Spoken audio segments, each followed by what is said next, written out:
and I'm a human rights officer there since 2016. And this is the first time I'm actually experiencing, discussing rights issues through art. And it's particularly fascinating because I'm a very proud member of the BTS Army, whose musical style has touched me in many ways, just as art has, because it transcends language, time, and cultural barriers. So I'm particularly delighted to be here on this journey with you, Derek, and our guests. Derek, would you like to introduce our guest?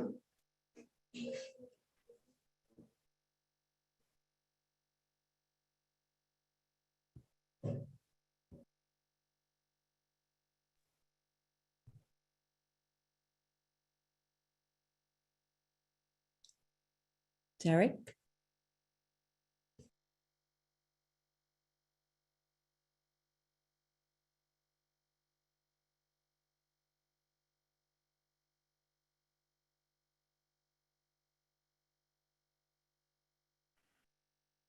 Yes. So part of this work that we are going to be doing is conversational. As you see, it's conversational. It's how we interact. As you see, my connection fell out for a moment. I heard about the BTS Army, and the idea of reimagining human rights is how can we share this information? How can we center the arts? Briefly about myself, my name is Derek Leon Washington. Again, I'm a curator and an artist. My discipline is dance. I create multi-sensory experiences. And also the idea of curation, the curation is in support of the art and support of the artist, but it is an art form in and of itself. So as the third iteration of this, we were thinking about how can we have these different types of conversations. And part of that is going beyond just the cliche of the arts bring everyone together, the arts make us happy, but we have two of some of the most amazing artists on the scene who really exhibit internationally. So again, I'm sorry that my connection cut out. I'm in New York City now. It's a beautiful sunny day. And I'd like to introduce Kadim and then Shavani. Would you like to introduce Renata? Sure, absolutely. Kadim, again, so the idea is, I'm just going to do this briefly because we're going to take you on a journey with photos with the artist's visual art. But Kadim was born in Pakistan as an Afghan refugee, and we're going to talk.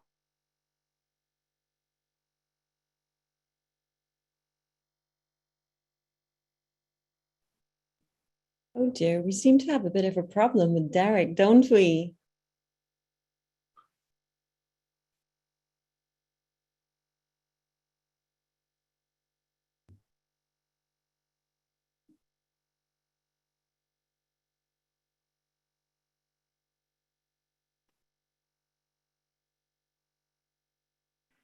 Embroideries, tapestries, and different ways to share the different types of art.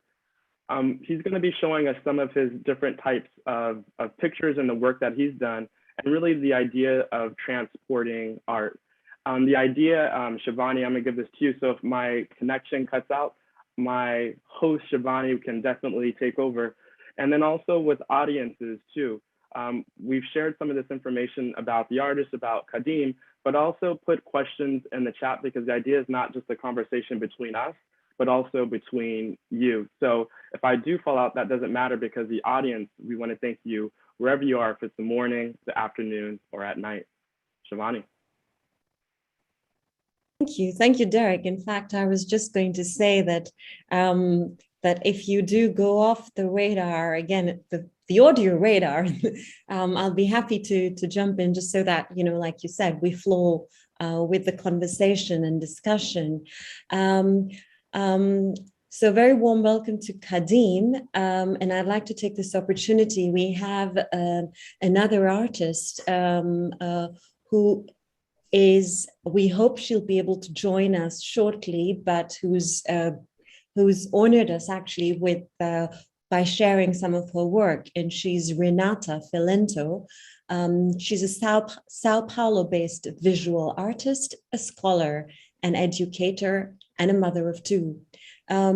She's a specialist in curatorship and education in art museums from the Museum of Contemporary Art of USP.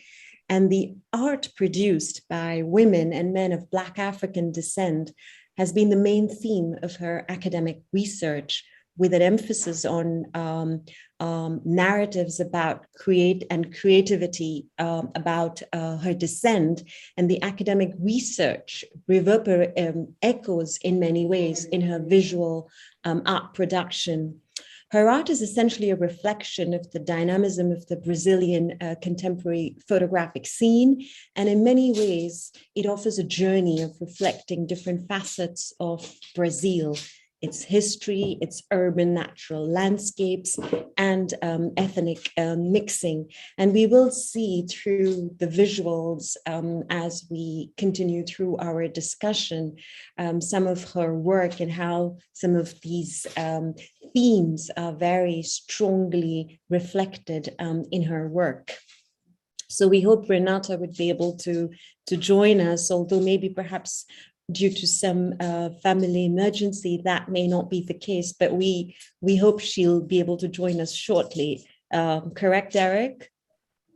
Yes, we did receive a message from her this morning, but we do have some of her slides and art, and I think that would still be really important part of the conversation between some of the themes of family, of lineage, of gender also would be super important, so we can still share that.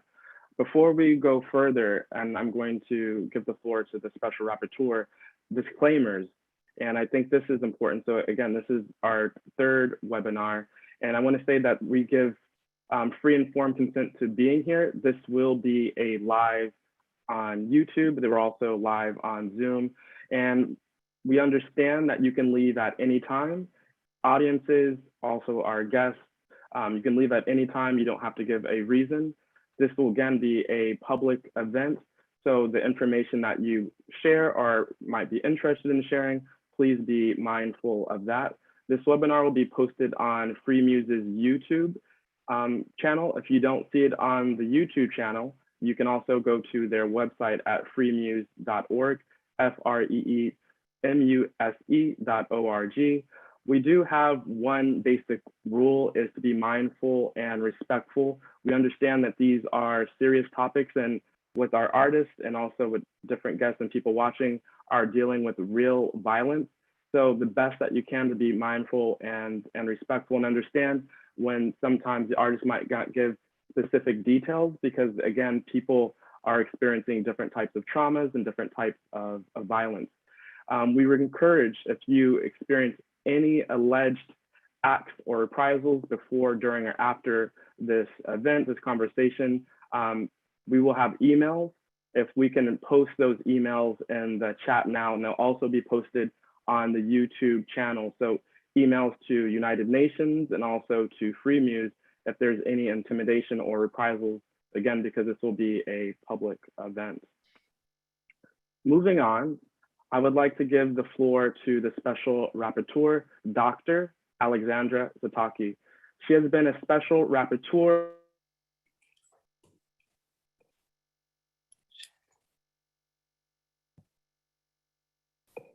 We've lost you, Derek. Is that correct? Yes? Okay. Maybe I'll jump in here, Derek. We've lost your audio, and I think you're frozen, but regardless of that, a very warm welcome to the special rapporteur in the field of cultural rights, Dr. Alexander, and whom, as my colleague Derek mentioned, she's an independent human rights expert. That's what special rapporteurs are, mandated by the Human Rights Council. She's a professor of law at Brunel University, London, where she also serves as the director of research at the law school. She is also a member of the human rights faculty of the Center for Continuing Education at the University of Oxford, and a senior research fellow at the Institute of Advanced Legal Studies at the University closely with the Special Rapporteur on the Rights of Indigenous People, the Expert Mechanism on the Rights of Indigenous Peoples, the ILO, the International Labour Organization, the African Commission on Human Rights, on Human and People's Rights, and the European Union. And of course, as such, her work, her area of interest is a reflection of the academic work that she's done. So without further ado, I hand over to Dr. Alexandra, the UN Special Rapporteur on Cultural Rights, for a keynote presentation. Dr. Alexandra, the floor is yours. Hello, everyone. Good morning or good evening, wherever you are. I am absolutely delighted to be invited to participate in this event. In actual truth, I was very impressed with the idea of a series on minority artists, voice and descendants that has been convened by the Office of the UN High Commission on Human Rights and Freemuse. I think it is an excellent idea. And I am here to learn from these artists and each one of you, and to improve my own understanding of the struggles that members of minorities face in their everyday life. I am of the firm belief that international human rights standards can only be of help if they reflect the current needs and concerns of the people around the world. And these needs and concerns change. And the texts take life and take relevance only if we know and we learn continuously about the concerns and the situation of people around the world. And especially of the marginalized groups and the marginalized individuals whose voice is not as loud as some voices of, for example, majorities or individuals in the mainstream. I think that artistic expression is very closely related to one's identity. And I was delighted when you introduced me to the specific artists to see the intersectionality, the layered identities they have. So we have somebody who is also gone through the struggles of living his country of origin and seeking asylum elsewhere. We have someone who is also an artist, a member of a minority, and a woman as well. So these are really important elements, and I'm sure a lot of other elements that form their identities and inform their art.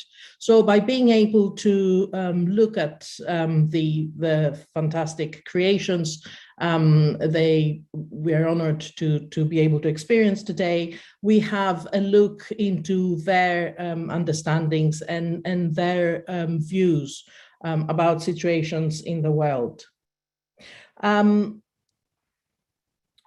The participation of minority artists and their freedom to artistic expression is certainly one of the priorities of my mandate.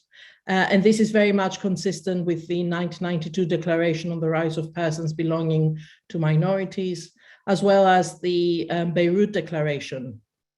And it is also expressed in the Faith for Rights commitment 6 on faith for rights, specifically says that we are here to stand up for the rights of all persons belonging to minorities and defend their freedom to participate equally and effectively in cultural life. And by saying cultural life, we also mean not on the conditions of the state, not the conditions that the state puts forward, but on their own conditions, on their own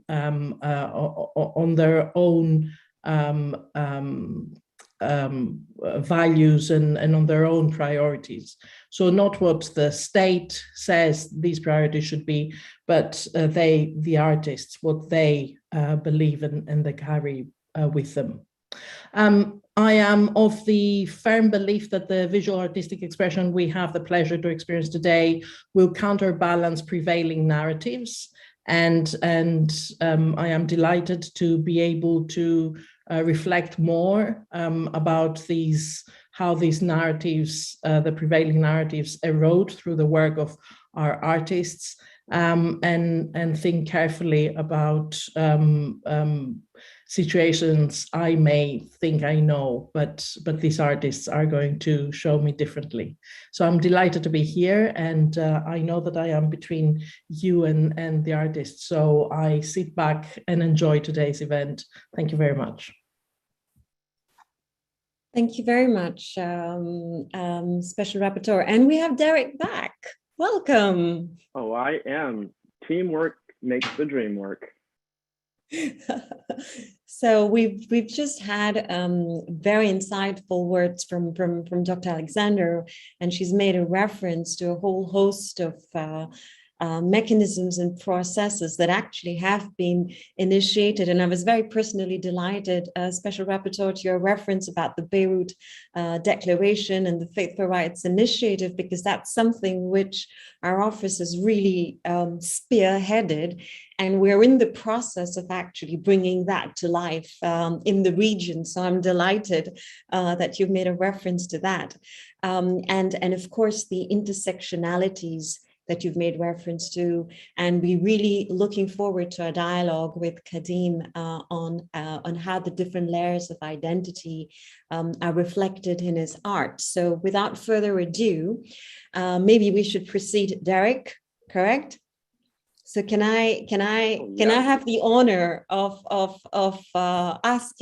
initiating this dialogue with Kadim, of course, with the provision that if there are questions or comments in the chat box, we take note of those, because I'm sure we have a whole host of people eager to engage with Kadim. So Kadim, as Derek mentioned, when he was speaking about you and your art form, we see that your art, while it draws from regional events and history, it's also very much rooted in your lived experience. Could you perhaps share with us and walk us through a bit about what has inspired your art forms and the transitions that it's gone through? Kadim? Thank you very much for bringing me into this platform. I would like to start by acknowledging the Indigenous owner, or the real owner of Australia, who have kindly allowed me to live in a respectful and honorable life here in Australia. As a child, as Derek mentioned before, I was born at the border of Pakistan with Afghanistan. My grandparents, they escaped a grand massacre of the Hazaras. I just want to mention, to say a few words about the Hazaras. The Hazaras are an ethnic minority of Afghanistan, present-day Afghanistan. And in past 300 years, they faced three major massacre or genocide. And the last one that happened in 1893, in that massacre, 62% of the Hazaras population were massacred. And in that, it was that time that my great-grandfather, who have lost his parents, he moved to India, and India was at that time colonized by the Britishers. And he joined British Army there. And after the partition of Pakistan and India, he chose to live with the border of Pakistan with Afghanistan, with the hope that someday Afghanistan would become a fair country, who would be given a fair chance to the minorities. He will go back and live a respectful life, which never happened. And in consequence of that, so many Hazaras, they lived in that border, who used to be in India before the partition of Pakistan and India. And I was born at that border. So my father was born at that border too. And during the Russian invasion of Afghanistan, there were so many refugees were coming into Pakistan, especially the border where I was living. And my grandfather was singing a book, and his father brought that book with him when he was fleeing his homeland, when he was escaping that massacre. He took two books with him. One was the book of Quran because he was a Muslim, and the other book was the book of King, or a Shahnama. Shahnama is a book that was written in 1080 in the court of Sultan Mahmud Ghaznavi in Ghazni province in the Ghazni city of Afghanistan. And it is one of the iconic book of Persian literature. And the book has 60,000 verses approximately. And so the book is about it's an epic poem book. It runs around the good side, the bad side, the bright side, or the dark side of humanity. And there's a hero who fights, the dragon, the demons, or the enemies who were trying to disturb the flow of humanity. So when he was singing it not for us, but for the refugees who were living in that village. So as a child, I was always imagining myself one of the hero of that story, and the hero's name was Rustam. And I was, making a wooden sword for myself and roaming around the house to find an imaginary demon to fight a demon. But then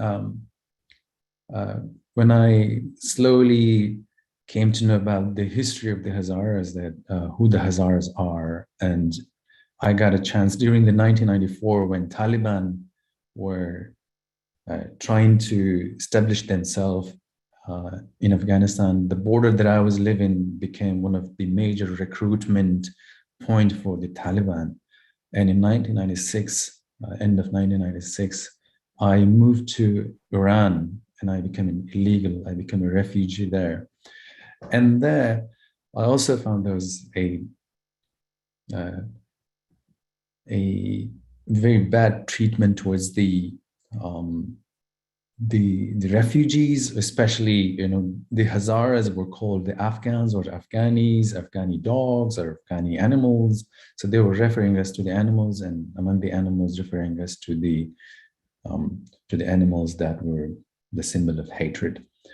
When I moved back to Pakistan and I joined National College of Arts, and I found out that they are offering miniature painting as one of their major subjects. So I chose miniature painting because the illustration of the book that my grandfather was singing to me, where all the illustration was done in miniature painting, which was done in the Mughal court of India, or the Herat School of Art, which was almost 15th, 16th century in the western city of Afghanistan called Herat, or in present day Iran. So that really inspired me to become an artist, those illustrations. That's fascinating, Kadim, because it's quite a composite package of inspiration, both from childhood memories of your grandfather reciting from the Shahnama, and also, your exposure to a social cultural reality. And I think that's what the Special Rapporteur was also relating to, an interweaving of multiple layers of identity that's reflected in your art. We don't have a Renata here, but I think it's also important to because we would be sharing some of your work together with hers, to sort of just make a comment here, if Derek, if that's okay, because it's her work also brings forward certain complexities within society, the multiple layers of identity, and the narrative of being a Black African descent woman. And we are very sorry that she's not here with us to share some of her thoughts, but perhaps keeping in mind your inspiration, Kadim, as well as what we've shared a little bit about Renata's work, perhaps we could take a look now at some of your work together with Renata's, and then we can continue with our conversation. Yes? Great. So can we have the presentation and share some of the work of Kadim and Renata?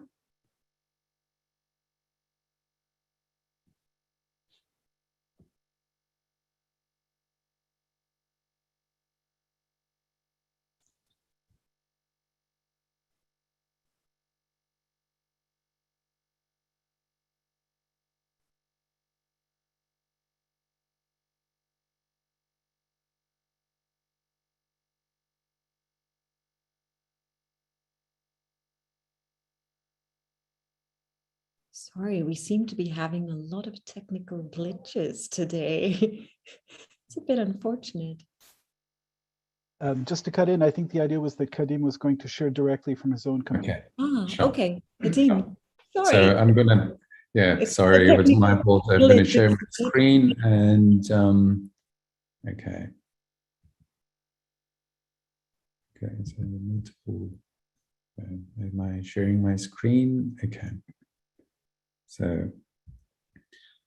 So yeah, this was one of the illustrations that was in the Book of King that we had, Shahnameh. It is one of those stories that a white demon, whose name was Akamana, who is carrying the hero while the hero was sleeping, and he is cutting the land on the land where the hero was sleeping, and then he is throwing him inside the ocean.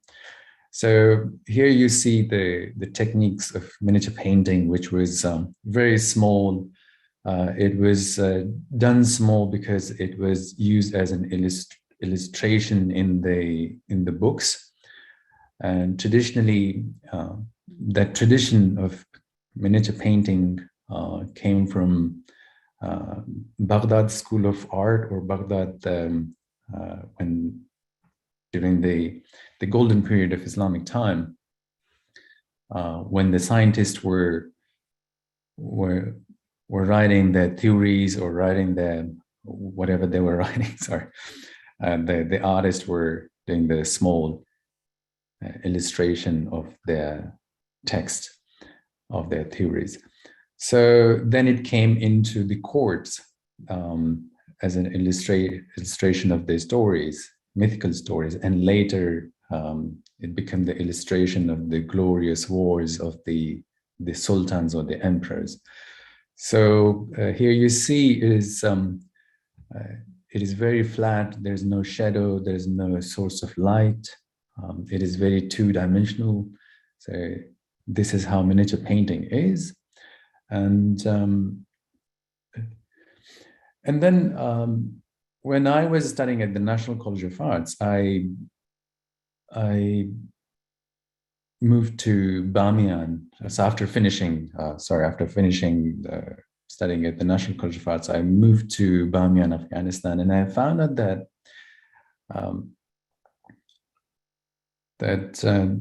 there were kids who were actually born during the war, who we used to call them bunker-born kids, and they didn't have school building at that time, so they were coming into the open-air school, which was right in front of the Buddhist, ancient Buddhist site.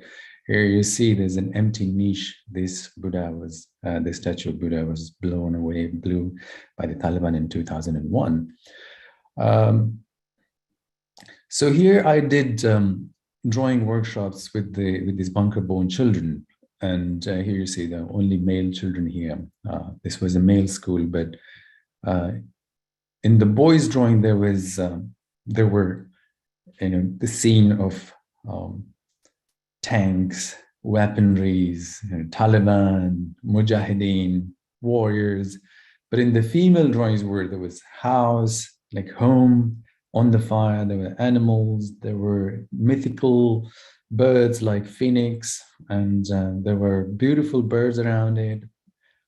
So there was an enormous difference between the drawings of the boys and the girls. And then there was also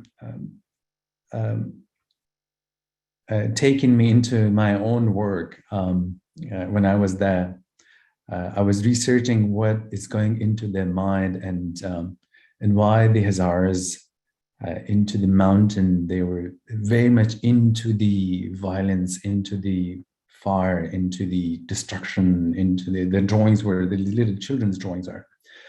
And then I went to the National Archive of Afghanistan, where a lot of text about the Hazaras, about the minorities, and I found out that the way that they describe the minorities, the way that they describe the Hazaras as ugly creature, or rat eaters, or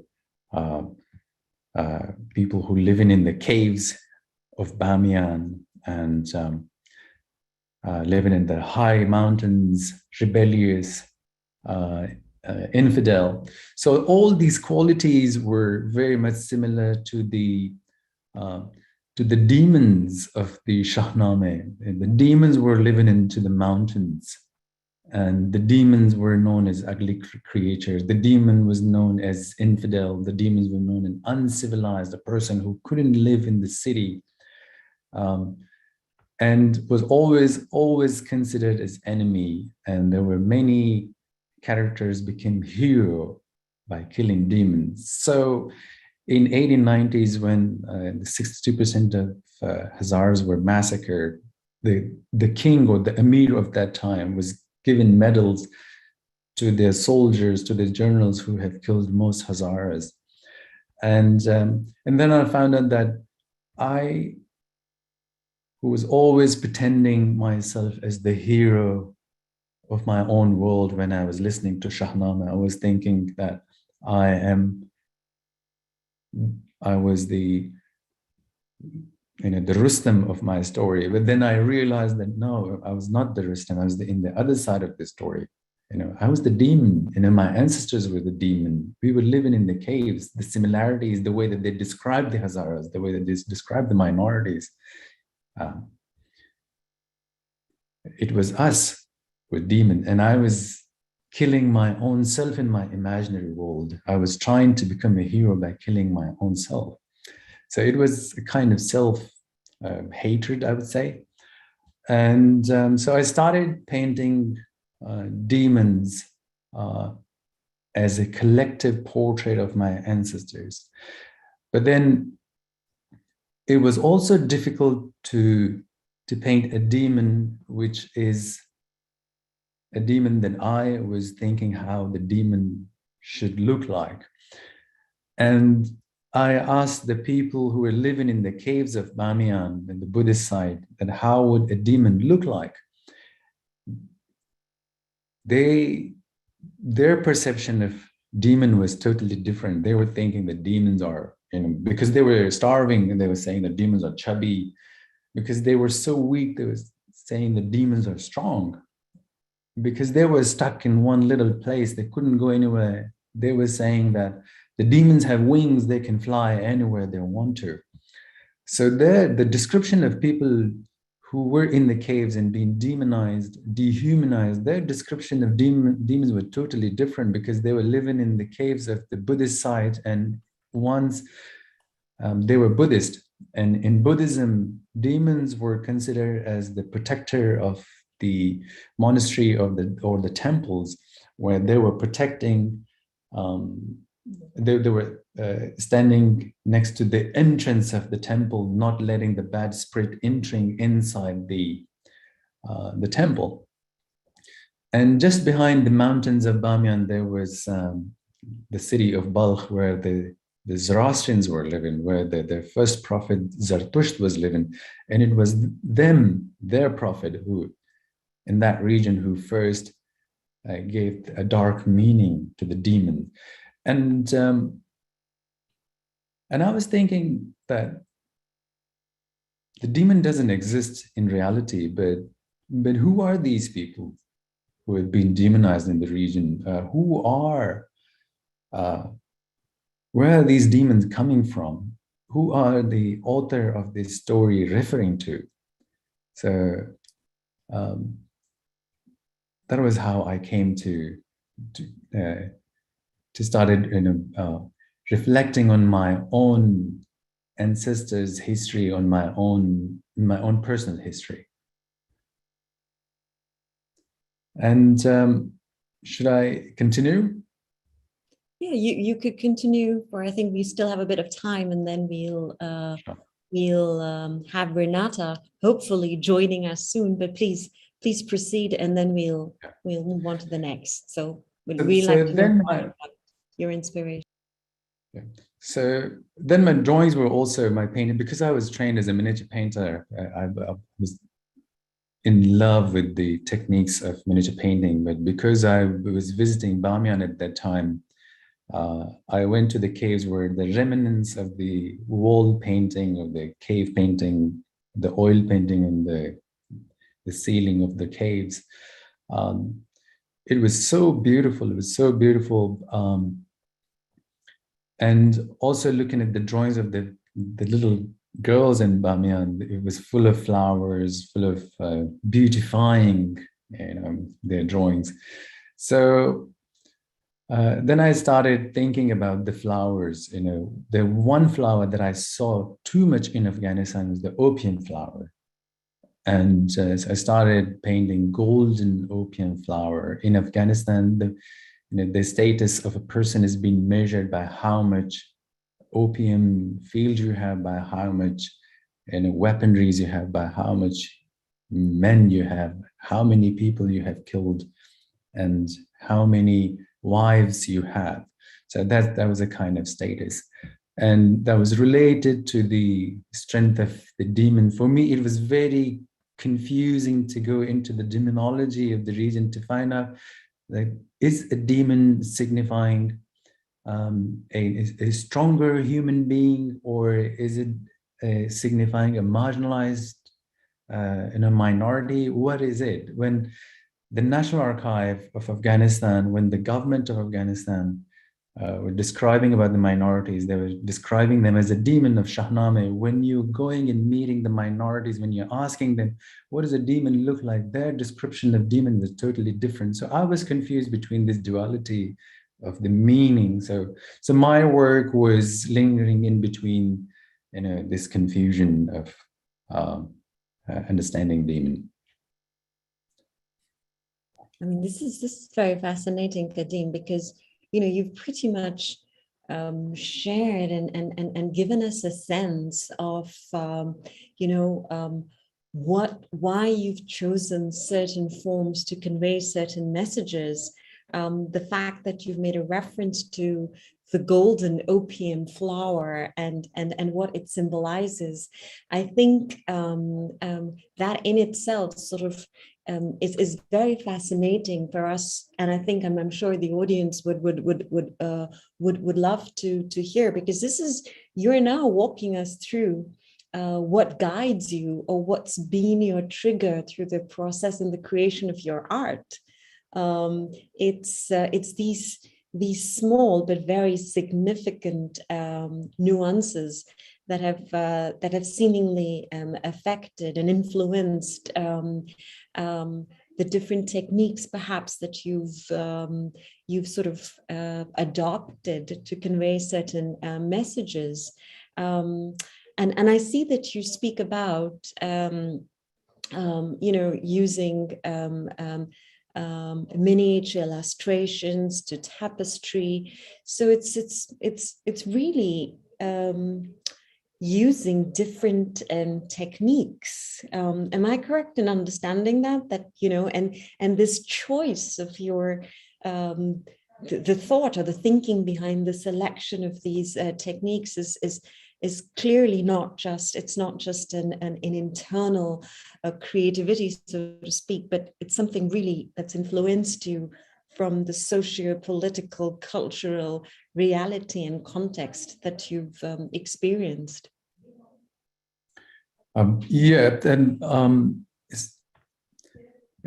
I tried to remain as open towards the expressing these words towards my medium as open as I could. One thing that I noticed in the miniature painting, the tradition of miniature painting, if you go to the Mughal courts of India, or if you go to the museums of India, or looking at the Mughal miniature painting or Persian miniature painting, there is one thing missing, and that missing thing is the presence of women in the art. There was not a single Mughal miniature master in the court. There was no female court painter in the Mughal court, and same was in the Persian courts. And while I was looking at the drawings of the girls in Bamiyan, it was so full of beauty, full of aesthetic. At the same time, when their drawings were about the fire in the house, their animals were killing, burning in the fire. But at the same time, there was this beautiful flower next to the house. There was a mountain. The mountain was beautiful, covered with the birds and all those beauty. So it was on the morning of 31st of August, 2011, we were celebrating our Eid. At that time, I was in Sydney, but my parents and one of my brothers were in Quetta at the border of Pakistan and Afghanistan. The town is called, or the city is called Quetta. My brother called me that call our parents as soon as possible. And I said, why? I said, it's urgent because there is a car suicide bombing on our parents' house. So I tried to call them, nobody was answering, and called my friends, and then they showed me the video. Once there was a double-story house, it collapsed, and there were people around, there were fire, there were dust flying everywhere, and there were bodies, there were injured people, and my friends, my family members were trying to find out about my parents, trying to bring them out of the rubbles. Luckily, they survived. My mom, struggled with those wounds and pain until 2018. She passed away fighting all those wounds here in Australia. And my father lost his hearing ability. My brother got some serious injuries. And after they were here, when I looked, I went to Quetta, and when I looked into the rubbles of the house, everything was gone, except for one thing. The one pair of rugs, which was given to my grandmother by her mother, which was given to my mother by my grandmother, and that pair of rugs survived. And then, because at that time I was having a studio in Kabul too, and I was thinking that the Shahnama, the Book of King that we had in the family, has gone into an explosion. So many other things, valuable things in the family, were all gone except for one thing that we had in the family. I might have been conceived in that carpet or in that pair of rugs. I might have been born on that pair of rugs, and my brothers and my sister. So because I had a studio in Kabul, and I was thinking that why not switching my medium into very resilient medium. And that medium is coming from the female of the family. It is very resilient. It is very, very resilient. And so I switched into the rugs. Okay, let me see if I can. And then I went to Afghanistan, found out some rug weavers, and find out that how to do rug weaving and to analyze the structure of the rugs. And then from there, ended the journey of working with women, with men who were weavers, with women who were weavers, with the embroiderers, female embroiderers, with the tailors, and started working with community. And then my work grew up into larger, from miniature painting into very huge embroidery tapestry works. So then this is an embroidery piece. The previous work was a work of weaving, but this one is an embroidery work. And then I found some embroiders who were working from the houses, and then they were working with the female members of the family, but I was not allowed to take photograph of the female members. But then, the family of embroiderers, they were embroidering from generation into generation, but now they're doing with machines here. And then we went back into the mythical stories of the Shahnameh. And this time I was going into the mythical tales, which was sung by my grandfather to me. And he was singing in the way, like, if I sing just one little verse, it was like, Bayazdan agar ma khair dashtim kuja in saranjam bad dashtim. So the way he was singing it is nostalgic too. The sound was feeling so nostalgic. I couldn't bring the sound, the song into the works, but I tried to play with the colors to give it a song feeling. And then the colorful birds are coming into the works from the drawings of those little girls, the phoenix coming from the tales of the Shahnameh, and the medium coming now from my mother's side, from the females. And I'm working with females, the tales and the style of my work is miniature painting, which is now been mostly done by the females. So this is how I'm working with the community now. Wow, this is, I don't know, Kadim, what the words that you just sang, what they meant, but I am familiar with the Shahnameh, and it's written by Firdousi, correct? But I think the message, just simply in the music and is one of, I don't know, it's to me, it's seemingly of humanity, of communicating empathy.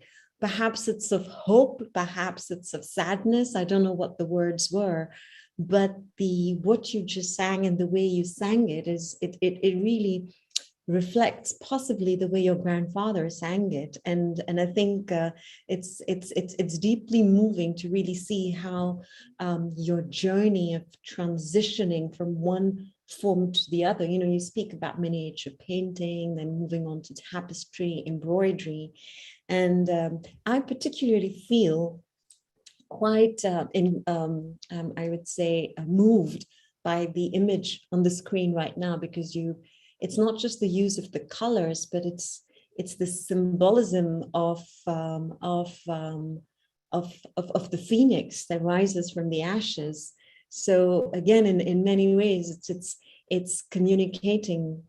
It's a sort of a transformation of life and hope and dignity. I don't know, that really to me seems like in many ways the concept of identity and dignity, which is so interlinked and is at the core of human rights that's being reflected through your art form. Exactly. You know, there was, as a minority, where, you know, for centuries and centuries, you know, our tales, our stories, our females were invisible. And now these works are representing us. These works are representing those females. These were representing those little girls who inspired me in Bamiyan. And the change of my medium is, you know, changing into the most beautiful medium that was applicable in our daily life. So embroidery was in our daily life, but miniature painting, I haven't seen miniature painting in real life until I went to the museum. But I've seen a lot of embroideries. I saw how the embroidery is being done. And so went into the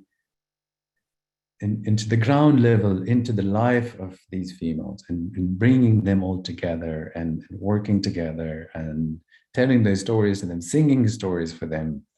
And it's an exchange. They're teaching me, and I'm singing for them. So it's an exchange of ideas, an exchange of skills, it's an exchange of thought. And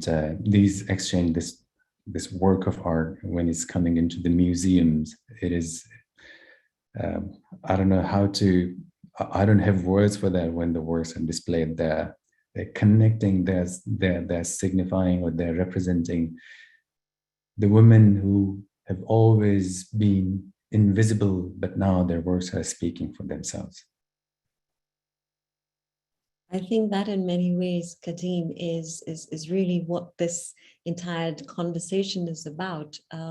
Imagining human rights through art, which is, you know, how it's you through your art form are communicating empathy, the transformation of lives, a vision for the future, bringing to the fore unheard or silenced, suppressed voices which have not, or which have long been not heard.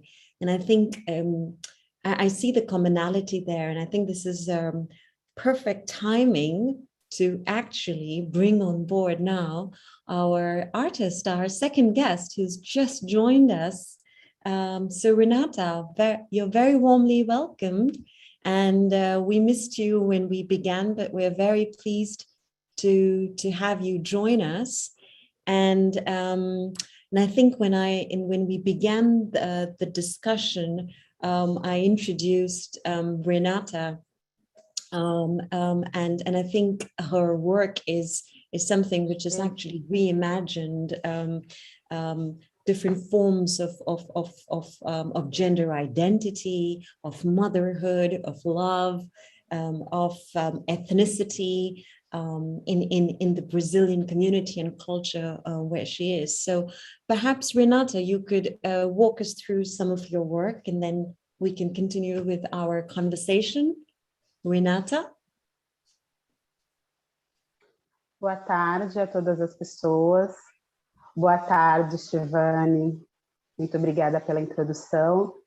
E eu gostaria de me desculpar pelo atraso, porque eu não estou no Brasil no momento, eu não estou na minha residência, e tive aqui que negociar com os meus vizinhos o silêncio para poder estar com vocês. Não é um lugar que eu conheço, aqui é um outro país. Primeiramente, eu gostaria de agradecer muito pelo convite. Eu fiquei extremamente feliz em poder compartilhar um pouco do meu trabalho com vocês, especialmente pensando no que é a Nações Unidas e a luta pelos direitos humanos, que muito me interessa como pessoa e como artista. Então, para mim é uma honra. Você separei algumas imagens, você faz também um vídeo, eu não sei se temos tempo por conta desse atraso, mas em relação às imagens nós podemos ir adiante. Podemos passar as imagens aos poucos enquanto eu falo, porque eu não vou parar para falar exatamente de um único trabalho.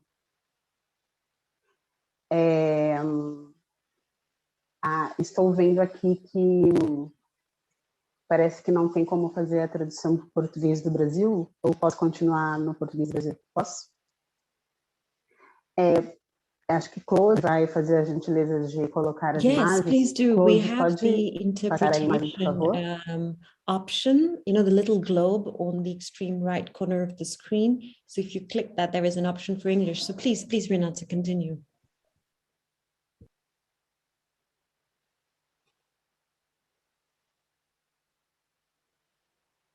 Está bem. Vou pedir, então, para a Claude ir adiante. Go ahead, please, with images. Eu não vou falar em inglês porque eu fiquei um pouco nervosa por conta da situação que eu vi. Os trabalhos que eu tenho feito já há 20 anos, eles falam sobre uma realidade do Brasil, pensando nas pessoas que vivem principalmente nas periferias. Eu tenho tido o cuidado de falar da minha cultura brasileira, mas também considerando essa minoria política, que é a população afrodiaspórica no Brasil. E os primeiros trabalhos que eu trago são trabalhos que falam sobre a possibilidade de existir novamente. Então, são trabalhos que eu intitulei Reexistindo. Inclusive, um deles aparece na divulgação do nosso encontro aqui do Freemuse. E o trabalho que se chama Escola do Esquecimento traz uma reflexão a partir de como a história das pessoas não brancas no Brasil não constam nos livros didáticos, não são ensinadas na escola.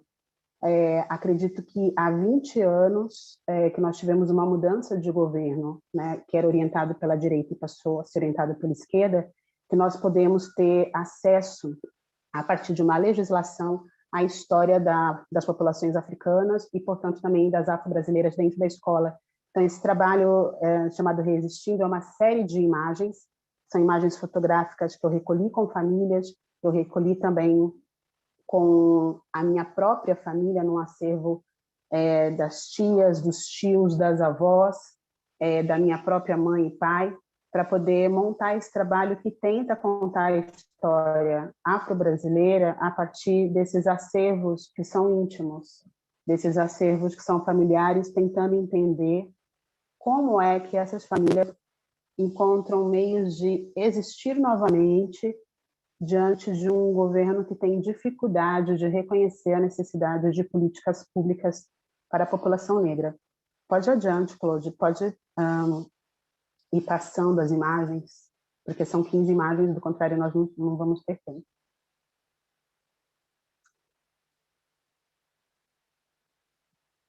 Aqui a gente tem um trabalho que apareceu na divulgação do evento, Can, que é um personagem bíblico.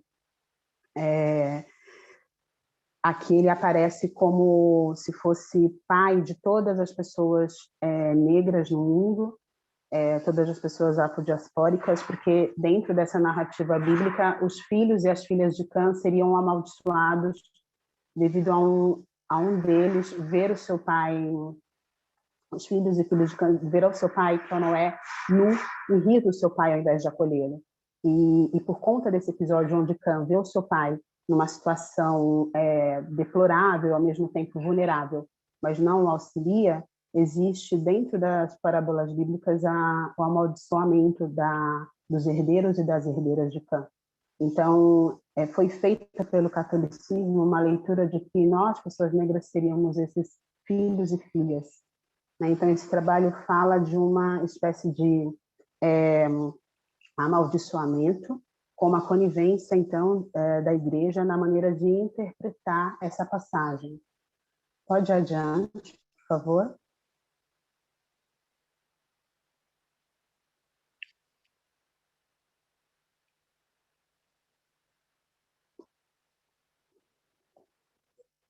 Aqui é um trabalho que eu fiz com fotografias, que são fotografias Polaroid.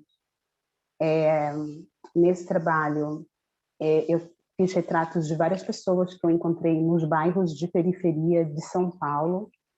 E a partir dessas fotografias, eu fui recortando e danificando essas imagens esse mural, né, esse painel, como se ele fosse construído por cada um desses retratos como se fossem tijolos, né? E como se fossem fragmentos ao mesmo tempo. E a tentativa desse trabalho é falar também de uma condição da maioria das pessoas afro-brasileiras, que é o não acesso às suas próprias residências, né, feitas com materiais duráveis, e sim com materiais que são descartáveis, de pouca durabilidade, que é o caso das favelas, que existem em todas as cidades do Brasil e onde estão a maioria das pessoas afro-brasileiras. Pode ir adiante, por favor?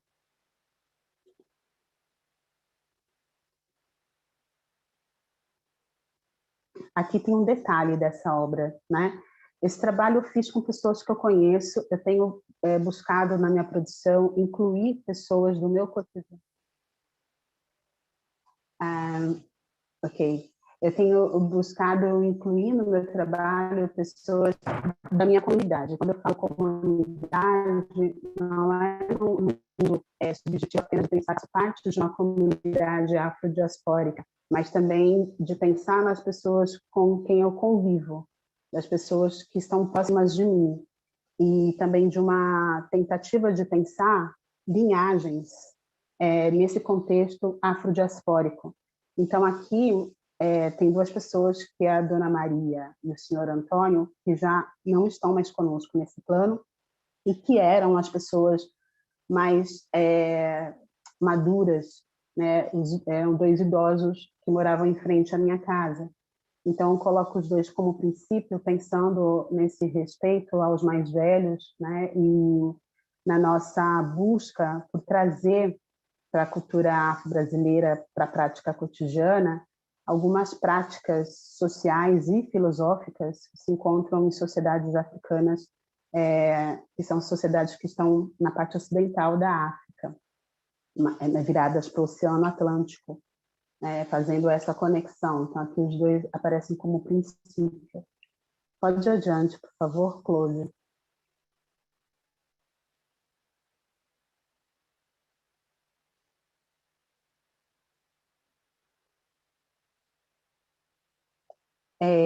Tem trabalhos de lambe-lambe, que é um tipo de papel colado na rua, que eu fiz também dessas periferias de São Paulo, né? Então, as populações periféricas, elas são estigmatizadas no mundo, né? Então, em São Paulo, por exemplo, existem os bairros centrais, os bairros mais afastados, mas se nós pensarmos numa escala maior, existem também os países que são do sul global, os do norte global.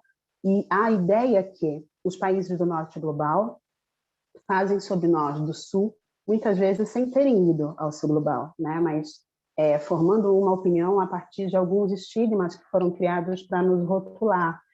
E acredito que essa seja uma prática comum entre nós, seres humanos, apesar de sabermos que ela não é correta, né? Mas nós temos uma facilidade para ler populações, para ler pessoas a partir de alguns poucos signos ou a partir de algumas poucas informações também, e de termos uma conclusão sobre a totalidade de pessoas que vivem naquele lugar a partir disso.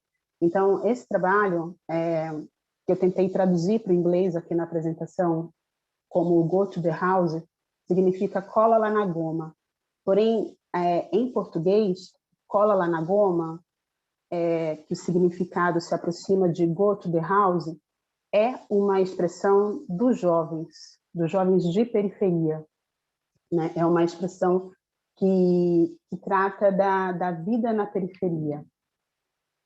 E é um convite também para que as pessoas possam conhecer esse lugar. Então, quando um jovem diz para o outro, go to the house, ou cola lá na goma, isso é um convite para que conheça a sua casa. Então, eu tirei fotos da periferia, precisamente da região onde eu vivia, e colei nos bairros ricos. Então, eu colei muitas fotos nas paredes dos bairros ricos para mostrar às pessoas que na periferia também temos lazer, pessoas que vão frequentar as praças para se divertir, pessoas que estão apenas trabalhando e sobrevivendo, crianças brincando nas ruas. Então, é uma série de fotografias que mostra um cotidiano comum que não está baseado na violência. Então, também é uma forma de reimaginar o que seria a vida na periferia. Pode adiante, por favor, Claude. Nessas duas imagens, Claude, você pode passar direto, sim, porque eu já falei do trabalho. Então, são lambilambes, que é esse trabalho de baixo custo, que mostra imagens, textos colados em parede, principalmente em ruas, em praças e etc. Pode adiante, Claude, por favor. Essa é uma das fotos desse trabalho que foram coladas nas ruas.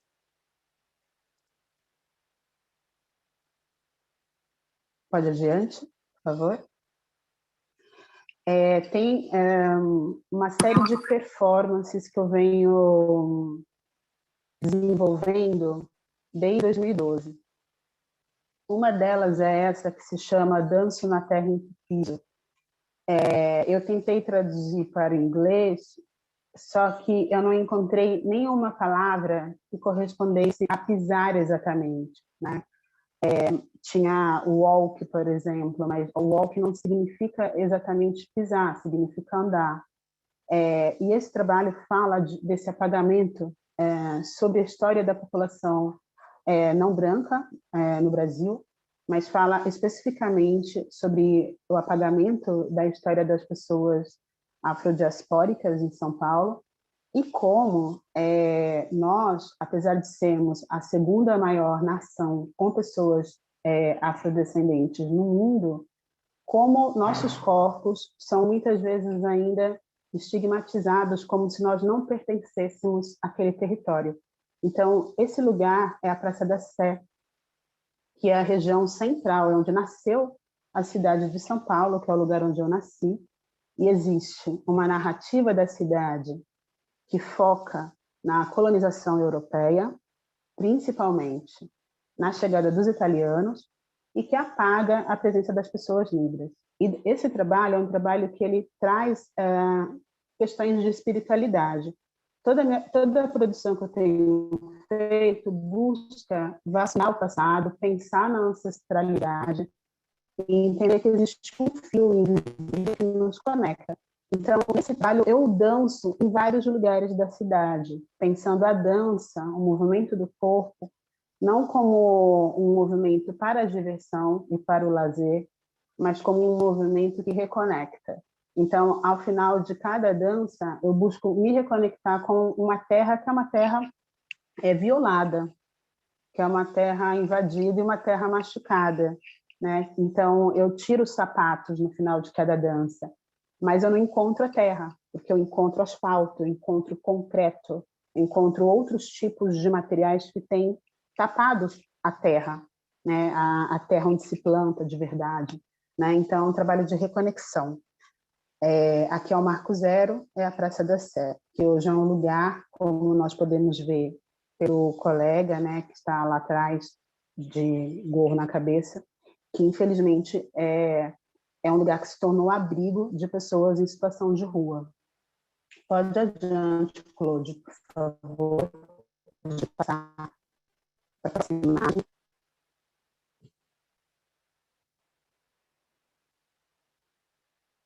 Oh, have we lost Pode, por favor, ir Renata? adiante, Claude. Oh, Acho que tem um delay, né,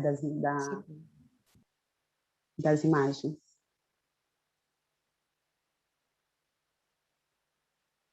Claude, please, go ahead. Thank you. Obrigada. Aí a Praça da Sé também, mas é um outro trabalho, que se chama Brunch para Exu, Brunch for Exu. Exu, que é uma divindade iorubá, é um orixá, que faz a conexão entre os nossos pedidos como seres humanos e os outros orixás. Mas também existe um outro tipo de Exu numa religião brasileira, que são os Exus de rua, que é como se fossem espíritos de rua. Esses Exus, eles são os homens que não foram incorporados pela estrutura social. os homens que ficaram marginalizados, que não conseguiram emprego, que tiveram situações difíceis com as suas famílias, que se revoltaram, se subverteram a essa forma de organização da vida, que se organiza a partir de um trabalho remunerado no sistema capitalista. Então, são homens Renata, may I eu ask fui a oferecer question? para eles um brunch, Can she hear me? café da manhã. Então, da manhã. Sim. Okay, great, thank you. No, I was going to Joaquim, você precisa que eu fale devagar, né?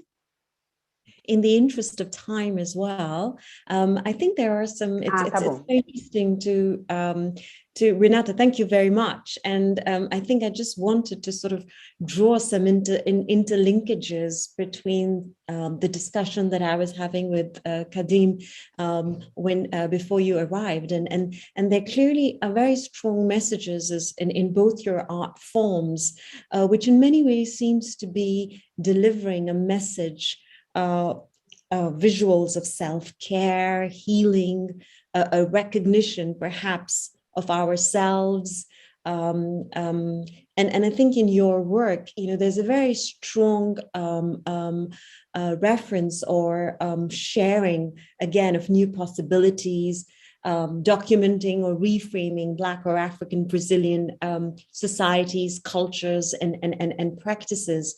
I think it'll be really interesting, perhaps here, to get a sense from you in terms of, has it been your vision to center the emotional and spiritual aspects of what Black African Brazilian Black people have experienced? In particular, I also seen some of your other art forms, if I can take a reference to that. There's a very strong reference to motherhood as well. And so it'll be very interesting to hear from you in terms of what is your vision, what has been your inspiration, and what is it that is sort of in many ways led your work to be more centered on the emotional, spiritual aspects of your experience. And we have Derek back. Welcome, Derek. Certo. Obrigada a você, Shivani. Obrigada a você, Shivani, pela pergunta. Assim, eu acho que tem mais umas 6 imagens, se vocês quiserem exibir enquanto eu falo e respondo. Acho que é importante, porque eu busquei e tenho buscado entender que tem problemas sociais.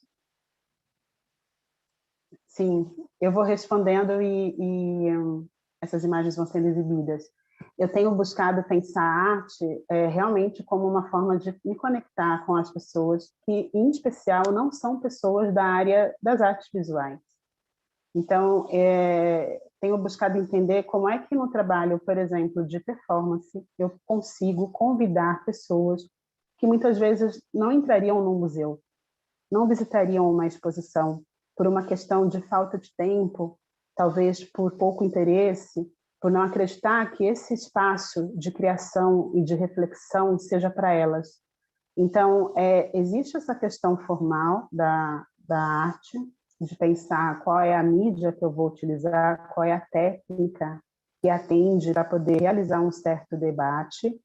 E existe também uma busca que eu tenho feito nesse lugar da ancestralidade, de criar conexões que elas não sejam só materiais e visíveis, mas que elas possam, inclusive, atender a um contato com um mundo que eu chamo de mundo invisível, porque é a minha busca também de me conectar com outras espiritualidades, né? Então, por exemplo, para a população banto, que hoje a gente pode falar que se concentra na região de Angola, na região dos 2 Congos, que é o primeiro grupo de africanos que é sequestrado, levado para o Brasil, vendido para o Brasil. Existe uma noção de que, claro que existem deuses e deusas, mas o meu antepassado, a minha antepassada, é alguém que me serve de referência para que possa estar aqui. E muitas vezes, num pedido de ajuda, esse pedido de ajuda é feito a esse ancestral, como alguém que já passou por todas as experiências, ou por algumas das experiências que eu estou passando aqui agora. Então, existe um lugar de homenagear, mas principalmente de honrar, e de entender que existem conexões acontecendo agora, comigo e com vocês, conosco aqui nesse momento, que não podem ser vistas, né, pelos nossos olhos, mas que elas podem ser sentidas, por exemplo, e que elas podem só fazer sentido, impactar as nossas vidas amanhã ou depois, né? Mas acredito realmente, por uma série de questões, que as pessoas que podem participar desses trabalhos, elas passam por uma experiência de transformação também. E essa transformação, ela tem essa dimensão material, de se inserir num trabalho de arte, e tem uma outra dimensão que ela é imaterial, porque ela é realmente espiritual, e é um espiritual que não está conectado exatamente com as religiões que nós temos hoje no mundo. Thank you, Renata. I think here, I think it'll be very important, Kadim, to get your point of view as well, because there are intersectionalities between your work, where I think both your work centers on the message of hope. There's a lineage, resilience, bringing people together, and different narratives of art and beyond. And of course, both your work have a very significant focus or a recognition of gender and how that's depicted in your society, and bringing to the forefront perhaps individuals who were invisible or were unable to be in the forefront or seen, so to speak. Here, I think it'll be important to get a sense from the two of you, because you both have spoken about how engaging and interacting with communities in your respective, that the family, the social space is important. You've both mentioned in different ways the access to and use of public spaces. How has it been? Perhaps, I can start with you, Kadim. How have you been able to sort of interact with your community through your art? And then perhaps we can have Renata, you also share your thoughts on really, how this has the issue of access to art. How much does it matter? Because you're both talking about challenges that underlie the stigmatization, the marginalization of minorities in the social spaces that you've experienced. So it'll be interesting to sort of get a sense as to how you see your art forms engaging with, as a medium for engaging with your respective communities, and have your art forms and your representation of your respective communities actually enabled or supported access of communities to public spaces, museums or other various places and locations where your art form has been on display. Kadim?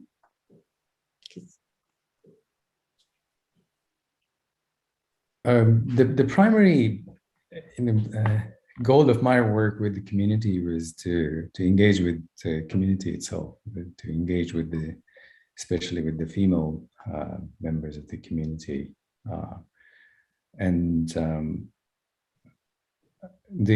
If I talk about the Hazaras in past 300 years, the past 20 years, ever since the international intervened in Afghanistan in 2001 until the August this year, these 20 years were the golden year for the Hazaras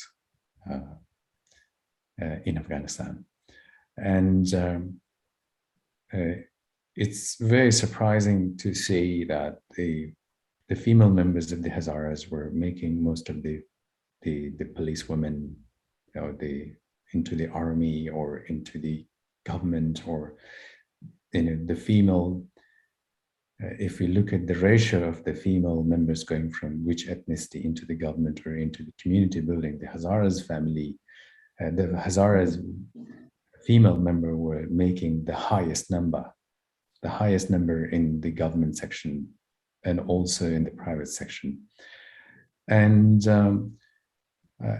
this confidence of the Hazara female, that we had our first female governor of Bamiyan. The first governor ever was a female governor. And also in our history, Razia Sultana was one of our queen, who was running Ghor. So yeah, like I said, the main goal was to bring the female who were invisible for past 300 years, and also in the Sharia law in Afghanistan, where now the Taliban are ruling Afghanistan, the only job for the female they are offering is to clean the female toilet. That's the only job the Taliban are offering. And the invisibility of the women is not surprising. The most beautiful woman is the woman whose face has never been seen. The most beautiful voice of a woman is a voice whose voice has never been heard. The most virtuous woman is the woman who's never been seen in the public. So this concept of invisibility is not only applied on the Hazara females, but applied generally on all female in Afghanistan. I feel pity for the female of the ethnicity of the Taliban, where their female are more suppressed by any other female in the ethnicity of Afghanistan. So I feel very obliged, and I feel very, okay, I can't share my screen. Okay. I feel very, very honored and obliged that I make the most of these past 20 years. I had studio in past 15 years in Afghanistan and worked side by side with this female. And this was an exchange of ideas, thoughts, knowledge, wisdom, whatever it was. It changed my dimension of my work, the dimension of my work. If I was not meeting this member, the female member of the community, I would most probably I would still be practicing miniature painting somewhere. And the subject of my work were also very masculine, and also the technique of my work was also masculine.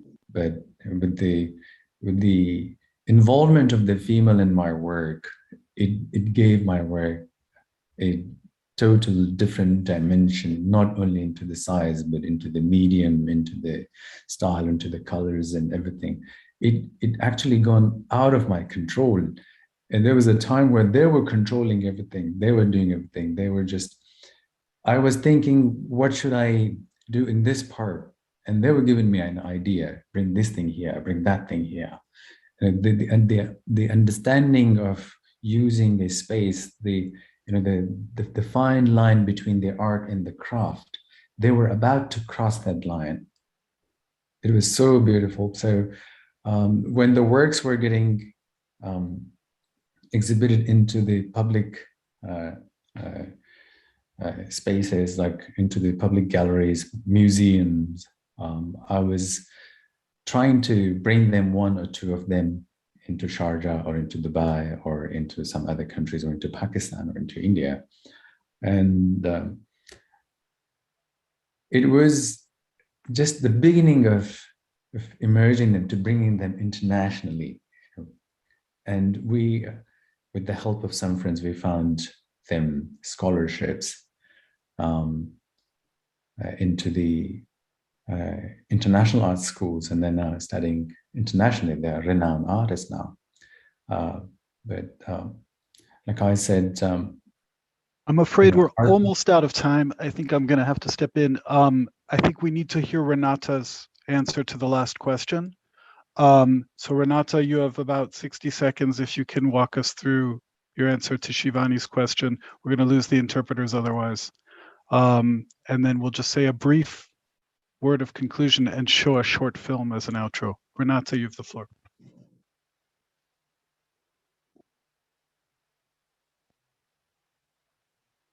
Obrigada, Claude.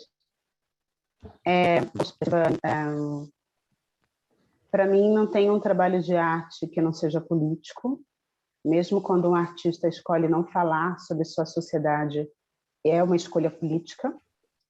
E no meu caso, sendo uma pessoa que vem de um extrato social, que aqui no Brasil, por mais que no exterior, por mais que fora do Brasil, o nosso país seja conhecido por esse grande contingente populacional negro, nós sabemos que no dia a dia, na atualidade, os jovens negros são os que mais são assassinados. As meninas negras são as que mais são violentadas sexualmente. Tenho trabalhos que falam, como o trabalho que apareceu, que voltou à tela, um trabalho que tem as pessoas abraçadas, segurando plantas, segurando ervas. É um trabalho que fala de estratégias de cura espiritual. É um trabalho que fala sobre o resgate de um saber da planta, um saber da terra, para poder fortalecer essas pessoas para sair de casa e enfrentar a rua, enfrentar o dia a dia. Porque no Brasil, um jovem negro com um guarda-chuva nas mãos, ele pode ser assassinado. A polícia pode achar que aquele guarda-chuva é uma arma. Uma criança negra sentada na frente da sua casa, ela pode ser assassinada porque o saquinho de bala pode ser considerado um saquinho com drogas. Essa é uma realidade do meu país. Então, ao invés de responder com a arte a partir da violência, eu tenho buscado fortalecer as pessoas negras que são convidadas para esse trabalho, utilizando-se desse recurso financeiro que muitas vezes eu recebo para fazer uma obra, para proporcionar momentos de trocas e momentos de cura para a comunidade. Esse trabalho, por exemplo, ele se chama Amortecimento. Ele fala sobre amortecer, diminuir o impacto do racismo na vida das pessoas negras. E quando eu falo que isso acontece na rua, quando você coloca os pés para fora, quando você vai trabalhar, quando você vai ao mercado, eu não estou exagerando. É essa a situação do Brasil. Então, realizar esse tipo de ajuntamento, de agrupamento, proporcionar esse reencontro entre os que são iguais, porque são vistos iguais pelo outro, mas que são diferentes nas suas subjetividades e que têm uma história comum de segregação, de diáspora, etc., para mim isso é muito importante, porque é aí que eu estabeleço a reconexão entre essas pessoas também, né? E pegando questões que o Kadim trouxe, para a comunidade afro-brasileira, as mulheres negras são fundamentais. Derek havia me perguntado uma série de questões que eu escrevi as respostas em inglês para poder falar inglês, mas devido ao meu atraso também, Laura e eu conversamos que seria mais confortável mesmo que eu trouxesse em português. E conversando comigo mesma para poder ter esse diálogo com o Derek e com as questões que estão aqui colocadas nesse encontro, eu tenho buscado contemplar diferentes grupos dentro da minha comunidade, né? Esse trabalho que aparece na tela, o Amortecimento, tem pessoas de 18 anos até pessoas de 80 anos de idade, homens e mulheres, heterossexuais, bissexuais, transexuais, pessoas soropositivas, pessoas que não são soropositivas, mas temos procurado nos reconhecer na nossa fragilidade. E para finalizar, eu venho desse lugar que no Brasil é marginalizado, onde as pessoas raramente têm oportunidade de ir no museu, onde ir ao museu, ir a uma exposição é considerado um privilégio. Os museus são distantes das casas das pessoas de periferia, eles ficam numa região central. A arte ainda é vista no Brasil como uma arte baixa, que seria a arte popular, e uma arte alta, que seria a arte das elites. E por mais que hoje eu esteja muito perto desse lugar da arte das elites, por conta de um certo reconhecimento, para mim é fundamental estar aqui também, né, junto com os meus, e levando essa oportunidade de entrar nesses espaços, de fazer arte de outra maneira, né? Então, para mim, é uma forma de redistribuir recurso financeiro, porque essas pessoas elas foram pagas para estar nesse trabalho, elas não foram como voluntárias. E é uma forma também de dizer para essas pessoas que são minha comunidade, isso é nosso também. E se em África a arte fazia parte dos rituais e das cerimônias cotidianas, aqui nós faremos também dessa maneira. Então, acho que seria isso, Shivani. Espero que eu tenha respondido. Obrigada. Thank you. Thank you so much, Renata and Kadim. And I think before I just hand over to Claude for some final remarks, I just want to say that I think it's been a pleasure to have this dialogue and conversation with you, Renata, and we're sorry you couldn't join us earlier, but I think there are lots of key issues and that we take back with us at the end of this conversation about really how you've discussed your art forms, the contexts, the contemporary challenges that you face. And in particular, I think towards the end, my takeaway from this is really how both your art forms, seemingly diverse, are still so interconnected, because your art does have the result of causing a sensation, a feeling, a reflection, a connection with life in whatever form that it does. So thank you very much from my side, and over to you, Claude. Thank you very much, Shivani. Indeed, we owe a huge debt of gratitude to both of the panelists, who were really very remarkable people. I invite everyone to go and see their website. There's fascinating things there, both in terms of their biographical experience and also in terms of their art. Thank you also to our great moderators, Shivani and Derek. We had the spirit of Derek, even if his tech collapsed a bit on us. And thank you also to the interpreters and to all of the people behind the scenes. There are a number of people whose faces you don't see here, without whom this could not have been done. I will not say a concluding word. What I will say is that we intend to continue this programming next year. We're in discussion with Shivani in the regional office for Southeast Asia about possibly doing something regional.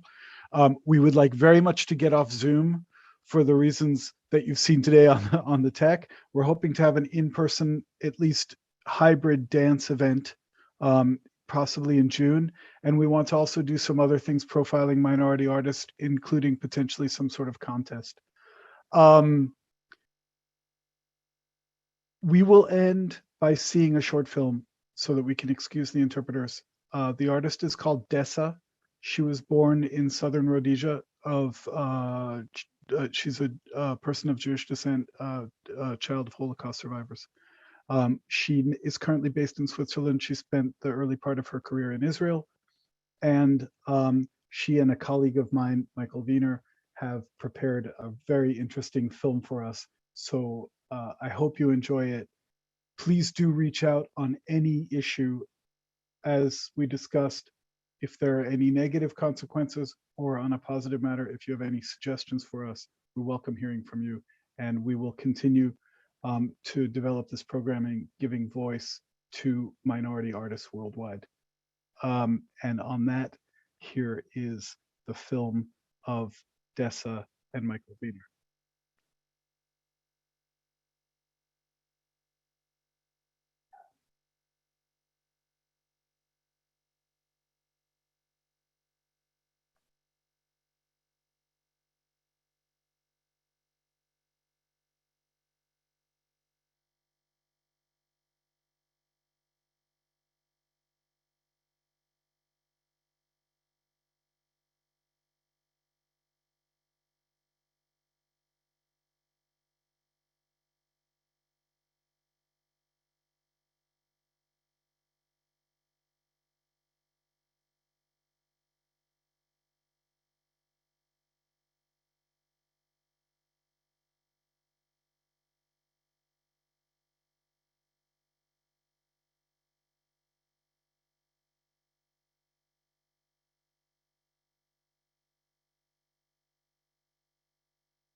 2005. So this is 2010, 12. This is much more recent. I was in Chicago and on a bus from the hotel back to the airport, and a lady sat next to me, got onto the bus, and she had a badge on. She'd been to a conference. To cut a long story short, she'd been at a Holocaust conference, and we talked the way to the airport, and she said, you know, if you ever, I was working already with music by that time. I had worked with The Age of Anxiety by Bernstein, and Messiaen, Turangalila, and some Mahler, piece of Mahler from Mahler, and Songs of the Earth. So I was already in this way of working. And she said, if you ever compose with paint with the music of a composer, compose. That was because I recompose. That's interesting. She said, please contact me. We could perhaps show it at our center. She worked in a center, a Holocaust center in Long Island. And I came back and I remembered I'd taken once a CD from the library, and it had been composed in Theresienstadt. But to cut along, I went to get my music. I found the music again, and it was Viktor Ulman's Seventh Sonata, which I had heard, liked very much, and put back in the library before. That's how I got to that piece of music. And it took me 2 years to make the paintings. And during that time, it was very, lots of different images came out, and then when I realized how, in fact, that I'd never really consciously thought that I could do something to put in this darkness left by the murder of my grandparents, the loss of my grandparents in the Holocaust, I could put this homage to them through what I was doing. So I actually decided I'd make a book too, and I did it in French and German and English. And I got into book. That's how I got into making books, actually. I just had to do it, because who would have made a book? I had 6 months to do it for the exhibition. Who would have done it? I had to do it, so I did it. And by the way, it was one of the first books really devoted to Ulman's and Seventh Piano Sonata. It was very moving, because once in Geneva, I gave a presentation of this, and somebody in the audience asked, did I ever have images of my grandparents while I was listening to this music? And suddenly I said, oh, that must be the two people in a particular painting that are lying there, two heads lying there. And of course, I mean, I work a lot from the subconscious, from unconscious, but what I had done actually was painted an image of these two people I've never seen, never got to know.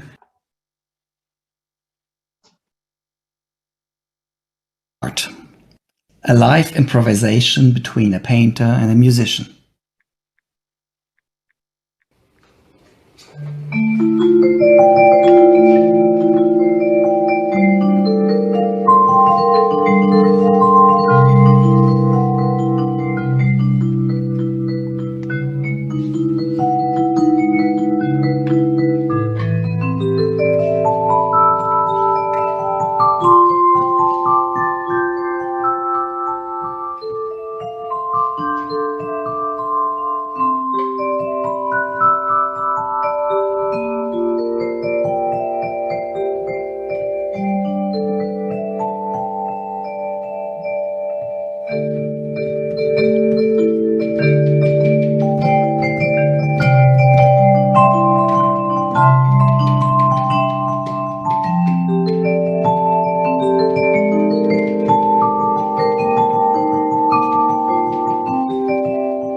And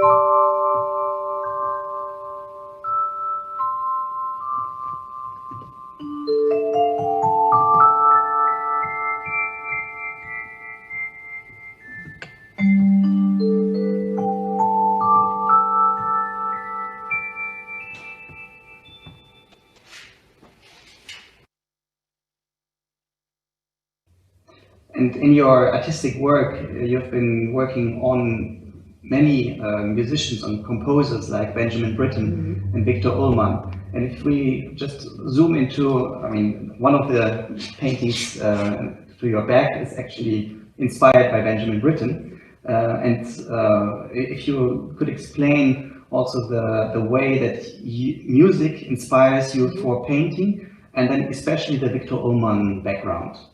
Okay, that's a long story, but a very special and very deep one. So we're going back to 1995. So this is 2010, 12. This is much more recent. I was in Chicago and on a bus from the hotel back to the airport, and a lady sat next to me, got onto the bus, and she had a badge on. She'd been to a conference.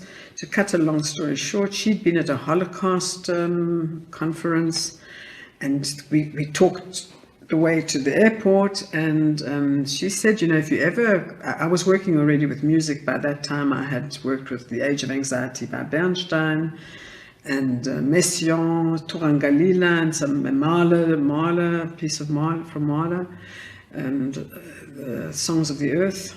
So I was already in this way of working. And she said, if you ever compose with paint with the music of a composer, compose. That was because I recompose. That's interesting. She said, please contact me. We could perhaps show it at our center. She worked in a center, a Holocaust center in Long Island. And I came back and I remembered I'd taken once a CD from the library, and it had been composed in Theresienstadt. But to cut along, so I went to get my music. I found the music again, and it was Viktor Ullmann's 7th Sonata, which I had heard, liked very much, and put back in the library before. That's how I got to that piece of music. And it took me 2 years to make the paintings. And during that time, it was very, lots of different images came out, and then when I realized how, in fact, that I'd never really consciously thought that I could do something to put in this darkness left by the murder of my grandparent, the loss of my grandparents in the Holocaust, I could put this homage to them through what I was doing. So I actually decided I'd make a book too, and I did it in French and German and in English. And I got into book. That's how I got into making books, actually. I just had to do it, because who would have made a book? I had 6 months to do it for the exhibition. Who would have done it? I had to do it, so I did it. And by the way, it was one of the first books really devoted to Ullman's and 7th Piano Sonata. It was very moving, because once in Geneva, I gave a presentation of this, and somebody in the audience asked, did I ever have images of my grandparents while I was listening to this music? And suddenly I said, oh, that must be the two people in a particular painting that are lying there, two heads lying there. And of course, I mean, I work a lot from subconscious, from unconscious, but what I had done actually was painted an image of these two people I'd never seen, never got to know.